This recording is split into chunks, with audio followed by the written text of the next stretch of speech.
Hello students, welcome again in the online classes of MAVV Banswara. This video is for class 7th, chapter 1, part 2nd. In the previous video, I told you about nutrition in plants and we have learnt up to the topic of photosynthesis. Now we will take further topics of the same chapter. We have learnt that green plants are able to make their own food by the process of photosynthesis, where carbon dioxide and water combine together in the presence of sunlight and chlorophyll to form carbohydrate and oxygen gas. Now a question will arise in the mind that how plant will get carbon dioxide and water. Here we have the solution. Green plants take in CO2 gas by stomata of leaves. Green plants की जो leaves होती हैं उसमें बहुत minute holes होते हैं जिन्हें हम स्टोमेटा कहते हैं. इन स्टोमेटा से CO2 और O2 that means carbon dioxide and oxygen in दोनों गैसेस का एक्सचेंज होता है. CO2 फोटोसिंथेसिस में एक रिक्वायर्ड गैस है, तो इस CO2 का एब्जॉर्प्शन लीव्स करती हैं स्टोमेटा से होते हुए. तो ये आपका सोल्यूशन हुआ कि CO2 प्लांट को कहाँ से मिलेगा? एटमॉस्फेयर से, और इसे एब्जॉर्ब कौन करेंगे? Stomata of the leaves. Next आप देखिए वाटर कैसे मिलेगा. Water is absorbed by roots from soil. Plant अपनी रूट से वाटर को सॉइल से एब्जॉर्ब करेंगी. So water from the soil and carbon dioxide from the atmosphere, दोनों जो रॉ मटेरियल्स हैं वो प्लांट को मिल जाएंगी.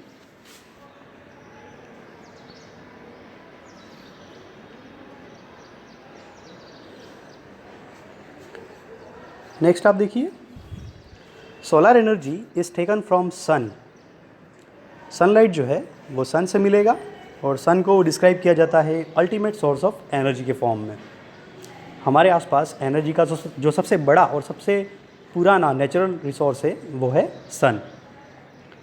Chlorophyll pigment present in leaves already, therefore leaves are green in colour. ये बात हमारी हो चुकी थी.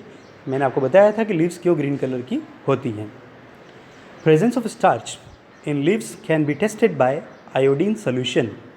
Starch produces dark blue color with iodine. एक बार जब फोटोसिंथेसिस प्रोसेस कंप्लीट हो जाता है तो फूड का प्रिपरेशन हो जाता है. इस फूड को लीव्स अपने अंदर स्टोर करती हैं. आप लोग याद रखिएगा कि प्लांट बॉडी में फूड का स्टोरेज एक कार्बोहाइड्रेट के फॉर्म में होता है जिसका नाम है स्टार्च. लीव्स में स्टार्च प्रेजेंट है या नहीं है इसका टेस्ट करने के लिए हम आयोडीन सॉल्यूशन काम में लेते हैं. इस टेस्ट को हम आयोडीन टेस्ट कहते हैं. If starch is present in leaf then iodine will produce dark blue colour with the leaf part. अगर लीफ में स्टार्च प्रेजेंट है तो आयोडीन स्टार्च के साथ मिलते हुए डार्क ब्लू कलर का सॉल्यूशन फॉर्म करता है, जो इस बात को कंफर्म करता है कि लीफ में स्टार्च मौजूद है.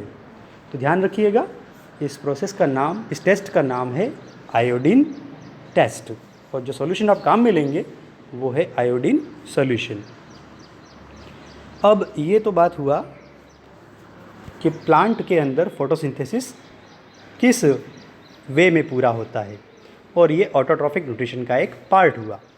अब हम बात करेंगे कि प्लांट के अंदर हीटरोट्रॉफिक न्यूट्रिशन किस तरह से होता है. आपको याद होगा कि हम प्रीवियस वीडियो में इस बात को डिस्कस कर चुके हैं कि term heterotrophic nutrition means where organism depend upon other organism for their nutrition.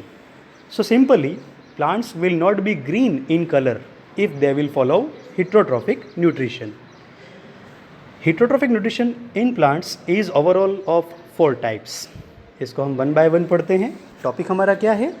Heterotrophic nutrition in plants. तो सबसे पहला टाइप जो इसमें है वो है पैरासिटिक न्यूट्रिशन. पैरासिटिक न्यूट्रिशन, इसे देखिए आप. Some plants that do not have chlorophyll take their nutrition from other green plants. Those green plants are called host. These non-green plants are called parasites, and this mode is called parasitic nutrition. For example, Cuscuta, that is called अमरबेल in Hindi. कुछ plant ऐसे होते हैं जिनमें chlorophyll नहीं होता है, that means कि वो नॉन ग्रीन प्लांट्स होते हैं, तो वो अपना न्यूट्रिशन दूसरे ग्रीन प्लांट से गेन करते हैं. ऐसे ग्रीन प्लांट्स जो पैरासाइट्स को न्यूट्रिशन देते हैं उन्हें हम होस्ट कहते हैं. ये नॉन ग्रीन प्लांट्स जो न्यूट्रिशन लेने का काम कर रहे हैं इन्हें हम पैरासाइट्स कहते हैं और इस तरह के मोड को पैरासिटिक न्यूट्रिशन कहते हैं. इसका एक बहुत कॉमन एग्जाम्पल है, उसका नाम है क्यूस्कुटा, जिसे हम अमरबेल कहते हैं. सेकेंड आप देखिए इंसेक्टिवोरस प्लांट्स. ये प्लांट्स की स्पेशल कैटेगरी होती है जो इंसेक्ट को एज अ फूड खा जाते हैं. This plants are found in marshy areas. ऐसे एरिया जो मडी होते हैं, जहाँ पर कीचड़ वगैरह होता है, वहाँ पर इस तरह के जो प्लांट्स है वो ग्रो करते हैं. तो मार्शी एरिया के अंदर ये प्लांट आपको मिलेंगे. This areas are nitrogen deficient. ऐसे एरियाज़ में नाइट्रोजन की कमी होती है. तो नाइट्रोजन की डिमांड को पूरा करने के लिए ये जो प्लांट्स होते हैं वो इंसेक्ट्स को एज अ फूड इंटेक करते हैं. इनके एग्जाम्पल होंगे Venus fly trap, utricularia etcetera. तो इसमें जो क्वेश्चन अराइज होता है वो ये है कि ये प्लांट क्यों इंसेक्ट्स को खाते हैं. तो इसका आंसर होगा to fulfil the demand of nitrogen gas, because in marshy area there is deficiency of nitrogen. Insectivorous plant के बाद थर्ड कैटेगरी है सेप्रोट्रोफिक प्लांट्स और saprophytes. Organisms take their nutrition from dead and decaying organic matter. इस तरह के plant जो होते हैं वो डेड और डिकेइंग ऑर्गेनिक मैटर यानी वेस्ट जो ऑर्गेनिक होता है उससे अपना फूड गेन करते हैं. इसका मोस्ट कॉमन एग्जाम्पल है फंगस. सभी तरह के फंगी न्यूट्रिशन वाइज कैसे होते हैं, सेप्रोट्रोफिक होते हैं. That means those organism that gain their food from the dead and decaying organic matter. तो हमने देखे हेटेरोट्रॉफिक न्यूट्रिशन में 3 तरह के plants, parasitic, insectivorous and saprotrophic. इसमें जो फाइनल कैटेगरी है वो है सिम्बायोसिस और सिम्बायोटिक न्यूट्रिशन. सिम्बायोसिस एक तरह का रिलेशन होता है 2 ऑर्गेनिज्म के बीच में, जिसके अंदर दोनों ऑर्गेनिज्म को एक दूसरे से बेनिफिट होते हैं. For example the relationship between algae and fungus, where algae are green in color, so able to perform photosynthesis. इस प्रोसेस में algae photosynthesis से फूड प्रिपेयर करते हैं और फंगस को देते हैं. इन रिस्पॉन्स फंगस साइज़ में बड़े होते हैं लेकिन नॉन ग्रीन होते हैं.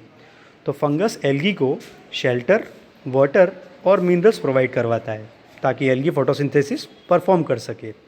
तो ये एक म्यूचुअल रिलेशनशिप है जिसके अंदर दोनों को एक दूसरे से बेनिफिट होते हैं. एल्गी और फंगी के जो ग्रुप है उसे लाइकेन बोला जाता है. तो लाइकेन का डेफिनेशन क्या हुआ, mutual relationship between algae and fungi. इस तरह के रिलेशन को हम सिम्बायोसिस कहते हैं और मोड ऑफ न्यूट्रिशन को सिम्बायोटिक न्यूट्रिशन कहा जाता है. तो बच्चों, इसी टॉपिक के साथ आपका ये चैप्टर फिनिश हो गया है. इसके प्रैक्टिस क्वेश्चंस को आप सॉल्व करें और इस वीडियो को बार बार देखकर रिवाइज करें. Thank you everybody.